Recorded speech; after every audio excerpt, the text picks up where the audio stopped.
The cold was a language Stefan Adler had never forgotten. It was the first thing he remembered of Alptraum, and the last thing he'd felt when he'd fled it 15 years ago.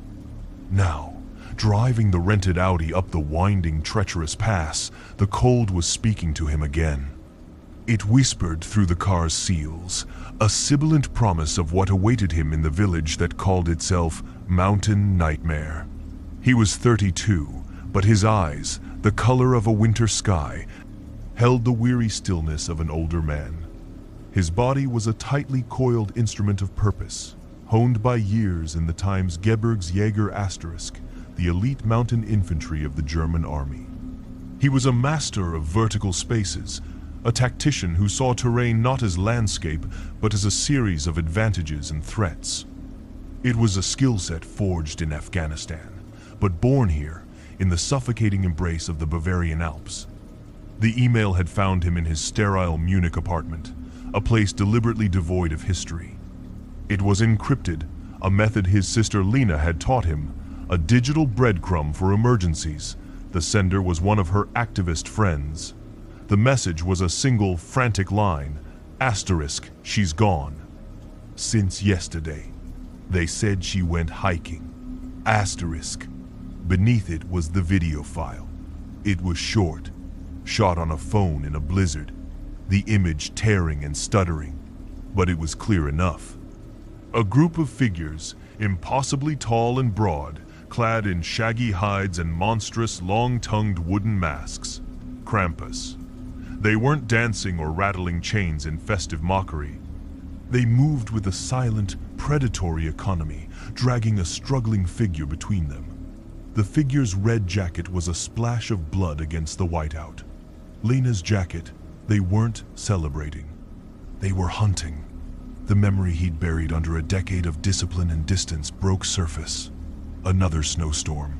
Another Krampusnacht. His best friend, Marcus, laughing one moment, then gone the next. The village had called it a tragic accident.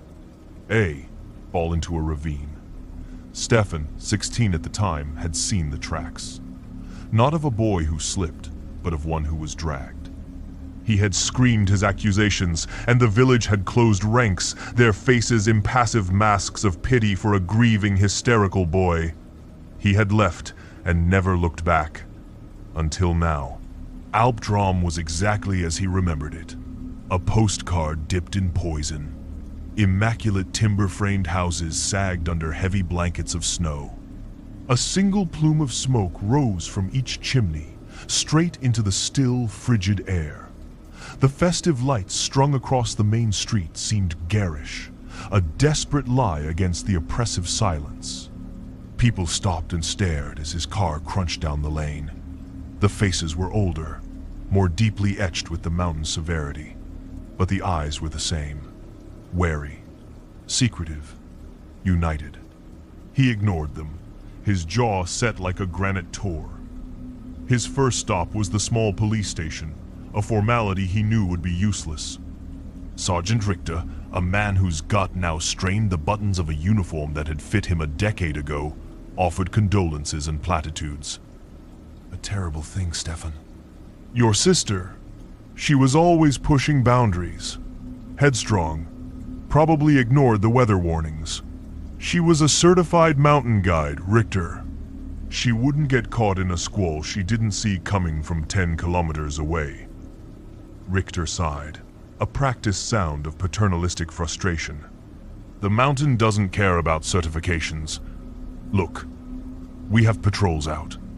We're doing everything we can. Stefan's gaze was flat, devoid of emotion. I saw a video of her being taken. The sergeant's eyes flickered for a fraction of a second. It was all the confirmation Stefan needed. A video? Kids these days, with their pranks. Especially so close to the festival. Krampusnacht brings out the wildness. This wasn't wildness, Stefan said, his voice dropping to a low, dangerous tone. It was organized. He left without another word, the unspoken threat hanging in the air. The villagers on the street wouldn't meet his eyes now. They scurried into their homes, bolting their doors. He was no longer the boy who had fled. He was a former Times Gebirgsjäger asterisk, and his presence was an accusation. He needed an ally, someone outside the suffocating consensus of the village. He found him where he expected to, in the smoky dimness of the Times. Alpenrose Times Tavern, nursing a bitter schnapps. Hans, the hunter. His face was a roadmap of wrinkles, his hands gnarled and powerful from a lifetime of skinning game and gripping a rifle in the biting cold. He'd always been an outsider, tolerated for his skills, but never embraced for his cynicism. "Adler," Hans grunted, not looking up from his glass. "Heard you were back. Come to stir the pot again?" "I've come for my sister," Stefan said, sliding into the booth opposite him. "The mountain took her, same as it took your friend Marcus." Hans's voice was rough as bark. "This place, it demands a toll. It wasn't the mountain, it was them, the guild." Hans finally looked up. His eyes, pale and sharp, held a flicker of something fear, or maybe just resignation. "The Krampus Guild is a social club, boy.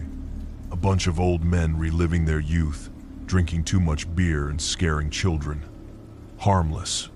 "The video I saw wasn't harmless." Stefan leaned forward, his voice a low command. "You know the trails better than anyone. You know the hidden cabins, the old paths the patrols won't check. I need your help, Hans." "I'll pay." Hans stared into his schnapps, then drained it in a single, harsh swallow. He slammed the glass down. "I don't want your money, but I hate what this village has become. This blind worship of the old ways. It's a sickness." He met Stefan's gaze. "Fine, I'll help you. But you listen to me. Every step. Up there, I'm the commander. You're the recruit. Understood?" "Understood," Stefan said, a sliver of hope piercing his cold resolve. The hunt began at dawn. The air was thin and sharp, each breath a blade in the lungs. Hans led the way, his stride steady and economical, a man perfectly attuned to the rhythms of the high Alps. Stefan followed, his military training taking over. He moved with fluid silence, his senses on a razor's edge, scanning the tree line, the snow-laden branches, the unnatural shadows. Hans was a font of bitter knowledge. "They call themselves a guild," he rasped, his breath pluming in the air. "Just a fancy name for the village elite. Schmidt, the elder, he's the head. The Times Oberkrampus asterisk. Believes Alptraum is a pure vessel that must be protected from outside influence, from weakness." "And Lena was a weakness?" "Lena was a threat," Hans corrected. "She wanted to bring in tourism, open the village up. New ideas are a poison to men like Schmidt. They think the old traditions, the hard traditions, are what keep the village alive. They believe the fear of Krampus keeps the children in line and the community strong. They found the first sign 2 hours later near a frozen waterfall. A small silver charm, one Lena always wore, lying half buried in the snow. Stefan picked it up, his gloved fingers closing around the cold metal. "She left a trail," Stefan stated. "Smart girl," Hans grunted, but he avoided Stefan's eyes. "This way." The tracks head toward the old Jaeger Ridge. As they climbed higher, the picturesque beauty of the valley fell away, replaced by a brutal, monochrome landscape of rock and ice. The silence was absolute, broken only by the crunch of their boots and the mournful sigh of the wind. A sense of being watched prickled at the back of Stefan's neck. He paused, scanning the ridge above them. For a moment, he saw it a dark shape against the snow. Too large for a man, too upright for an animal. Then it was gone. "What is it?" Hans asked. "Nothing," Stefan said. His eyes narrowed. He knew what he'd seen. They were being herded. They spent the day in a grueling ascent, following tracks that seemed too obvious, finding clues that felt too placed. Stefan's internal alarms were screaming, but his desperation to find Lena clouded his tactical judgment.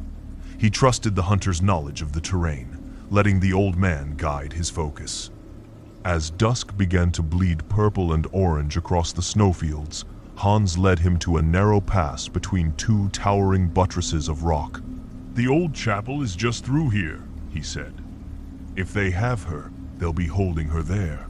It's where they do their rituals." The pass was a natural choke point, a perfect ambush site. Stefan's training screamed at him to stop, to find another way, but Hans was already moving through it. "Come on, boy, we're losing the light." Stefan followed, his hand resting on the hilt of the combat knife sheathed at his belt. The air in the pass grew still and heavy. The wind died. The only sound was their own labored breathing. They were halfway through when the bells began to ring. Not the cheerful peal of church bells, but a discordant, menacing clang. It came from above, from both sides of the pass. Stefan looked up. Silhouetted against the dying light were the figures from the video, at least a dozen of them. Shaggy, horned beasts wielding bundles of birch, switches, and thick, rusty chains. Their carved, demonic faces were fixed upon him. Stefan drew his knife, spinning to face Hans. "What is this?"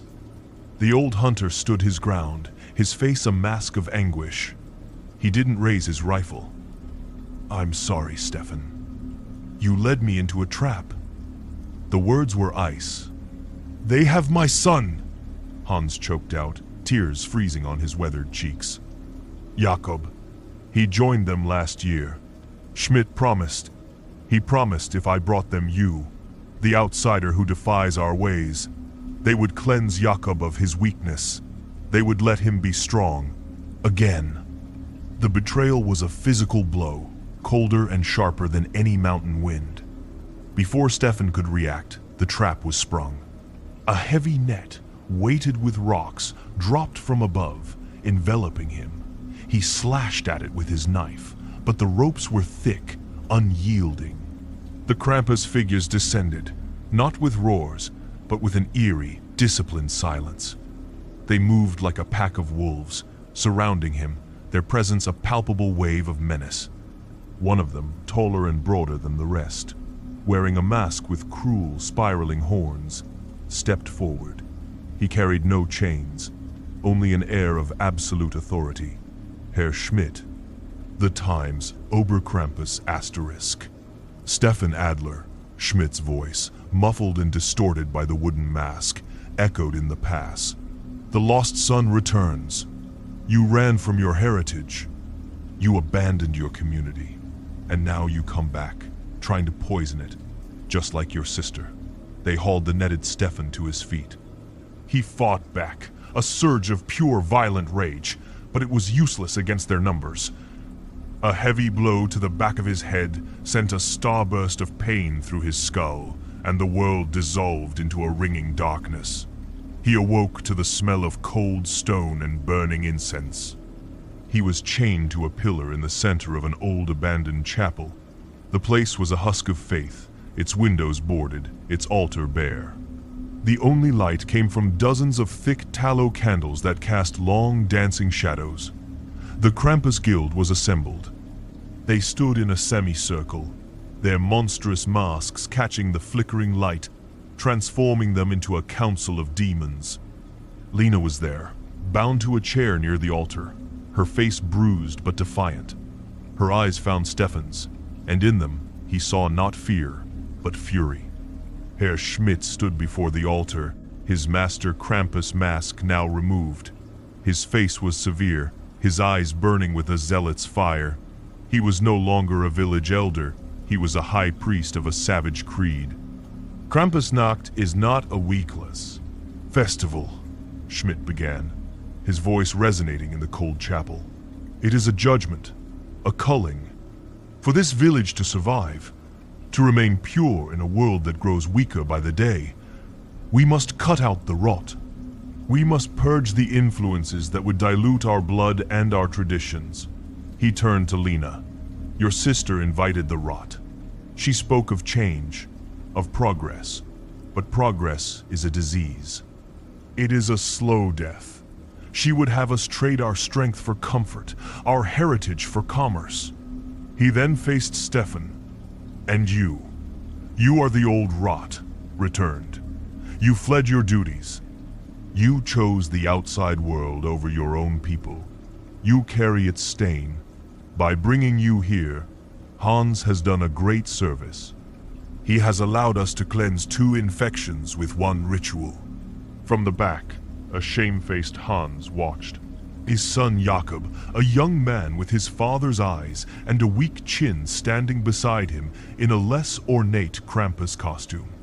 This wasn't a supernatural ritual. It was a kangaroo court, a brutal, ritualized execution disguised as folklore. The horror wasn't that monsters were real. The horror was that his neighbors, the men he'd grown up with, had willingly become them. Stefan tested his bonds. The chains were old but thick. His Gebirgsjäger times training kicked in, overriding the pain and the fury. Assess, improvise, adapt. He wasn't a prisoner. He was an operative in a hostile environment. The room was the battle space. The pillars were cover. The chains were a potential weapon. The enemy was a group of fanatics. Their greatest strength, their unity, was also their greatest weakness. You're not spirits of tradition, Schmidt. Stefan's voice cut through the sanctimonious speech. It was calm, steady, and utterly contemptuous. You're just bullies hiding behind masks, afraid of a world you don't understand. Schmidt's face tightened. Silence, boy. You have no voice here. You think this makes you strong? Stefan continued, his eyes scanning the masked figures, looking for the slightest hesitation, the weakest link. Hiding your faces to hunt a woman? Relying on a grieving old man to trap me for you? That isn't strength, it's cowardice. He saw a flicker of movement. A younger member shifted his weight. Good. The seeds of doubt. Schmidt raised a hand, and 2 of the larger Krampus figures moved toward Lena with birch rods. The judgment begins. First, the punishment for the heretic. That was the trigger. Stefan surged against his chains, not in a futile attempt to break them, but to create slack. He dropped his weight, then snapped his body upwards, using the momentum to swing the heavy chain like a flail. The iron links whistled through the air and crashed into the knee of the first Krampus, who went down with a howl of very human pain. The second one hesitated, and in that moment Stefan kicked out, his boot slamming into the stone pillar he was chained to. A chunk of loose mortar, dislodged by the impact, fell and shattered on the floor. An idea sparked. The chapel erupted into chaos. The disciplined silence was broken. Some members rushed him. Stefan used the pillar as a shield, the length of chain a devastating, unpredictable weapon. He wasn't trying to win a fight. He was creating a tactical problem they couldn't solve. "Look at you," he yelled, his voice ringing with authority. "You're not a guild! You're a mob! You can't even subdue 1 unarmed man!" He saw Hans, near the entrance, his face a torment of indecision. Their eyes met. "Hans! Is this the strength you wanted for your son? To be one of Schmidt's masked thugs?" Schmidt, seeing his control crumble, roared in fury. "Hold him! He is nothing!" He strode toward Stefan, grabbing a heavy iron censer from the altar. This was Stefan's chance. As Schmidt swung the censer, Stefan didn't try to dodge. He braced himself, taking the glancing blow on his shoulder with a grunt of pain. The impact brought Schmidt close, into his zone. With a surge of adrenaline, Stefan wrapped his legs around the elders, and they both crashed to the stone floor. They grappled, a desperate, brutal struggle. Stefan ignored the fire in his shoulder. He wasn't aiming for Schmidt's throat or eyes. He was aiming for the one thing that held this all together. He hooked his fingers under the edge of the Times Oberkrampus times mask the elder was now wearing again to restore order. He ripped it off. In the candlelight, the face of Herr Schmidt was revealed not as a demon, but as a terrified, hate-filled old man, his lips split and bleeding. The effect was instantaneous. The magic was broken. The masked men stopped. They stared at the pathetic, unmasked figure of their leader, and then at each other. The spell of the demon of Krampusnacht vanished, leaving only a group of men from the village, clumsily dressed in hides, about to commit a murder in a derelict building. The illusion of ancient power evaporated, replaced by the sordid reality of their crime. Jakob, Hans's son, was the first to falter. He tore off his own mask, his face pale and sickened. "Father?" he whispered. That was the only catalyst Hans needed. With a guttural cry of a man pushed past his breaking point, the old hunter raised his rifle and fired a shot into the chapel ceiling. Plaster and dust rained down. "Enough!" he bellowed. "This is madness!" The guild shattered. Some dropped their chains and fled into the night. Others, caught between fear of Schmidt and the horror of their actions, stood frozen. In the confusion, Stefan slammed Schmidt's head against the stone floor, stunning him. He grabbed the keys from the elder's belt, unlocked his chains, and lunged for Lena, cutting her bonds with his knife. "Let's go," he said, pulling her to her feet. Now, as they scrambled for the door, Hans stood in their path, his rifle held ready. But he wasn't blocking them. He was covering their Hans. "Retreat. Go," he said to Stefan, his voice thick with shame and a flicker of redemption. "Get her out of here. Down the west slope. It's faster." Stefan nodded, a silent acknowledgement. He and Lena burst out of the chapel into the heart of the blizzard. The wind was a physical wall, the snow a blinding curtain. Behind them, they heard shouts, the chaos of a brotherhood devouring itself. They didn't run. They moved with purpose. A brutal, exhausting descent down the mountain. Stefan was in his element now, guiding Lena, using the storm as their shield. They were not chasing a monster or fleeing a demon. They were escaping the simple, terrifying truth they had unearthed, that the most monstrous things in the world are the deeds men will do when they believe they are serving a greater good. Their faces hidden by the masks of tradition. As the first gray light of dawn broke through the storm, they reached the valley floor, miles from the village. They looked back at the mountain. Alptraum was hidden in the swirling snow, but they could feel it, a festering wound in the heart of the Alps. They hadn't banished a devil. They had simply held up a mirror, forcing a village to look at its own reflection. And now, they were leaving it to deal with the monster it had found.